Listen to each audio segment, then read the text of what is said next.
88% од граѓаните во Македонија секој ден гледаат телевизија.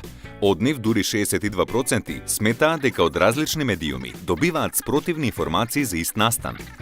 Колку пати сме се нашле во ситуација додека гледаме телевизија или слушаме радио, да не можеме да разликуваме факти од личен став, обична информација од манипулација, говор на омраза или да следиме програма која не е соодветна за возраста на која е наменета.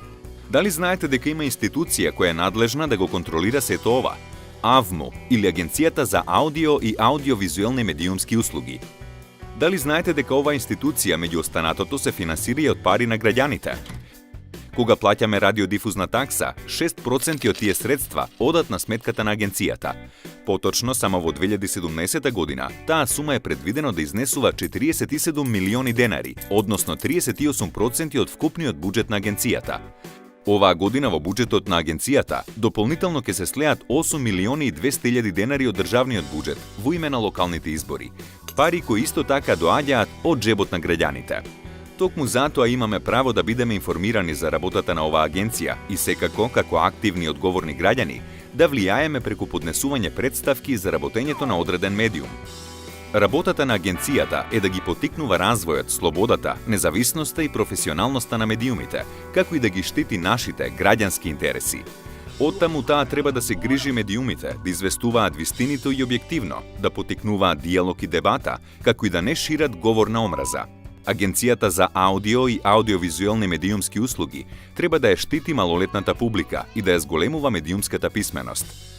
Затоа агенцијата, како медиумски контролор, има право да опоменува, но и да доделува и одзема дозволи за телевизиско и радиоемитување. Колку е оваа институција на висината на задачата? Според извештајот на Европската унија за 2016 година, таа станала поактивна во потсетувањето на медиумите за нивните законски обврски. Например, таа во 2016 година реагираше во 2 случаја каде констатираше говор на омраза во некои медиумски содржини. Дали е тоа доволно за да се обезбеди медиумски плурализам?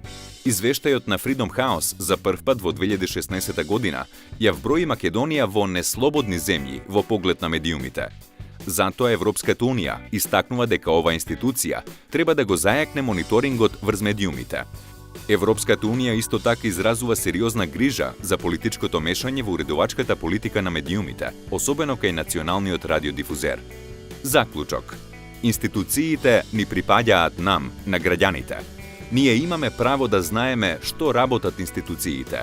Затоа треба постојано да бараме да бидеме информирани и да имаме слободни, независни и професионални медиуми.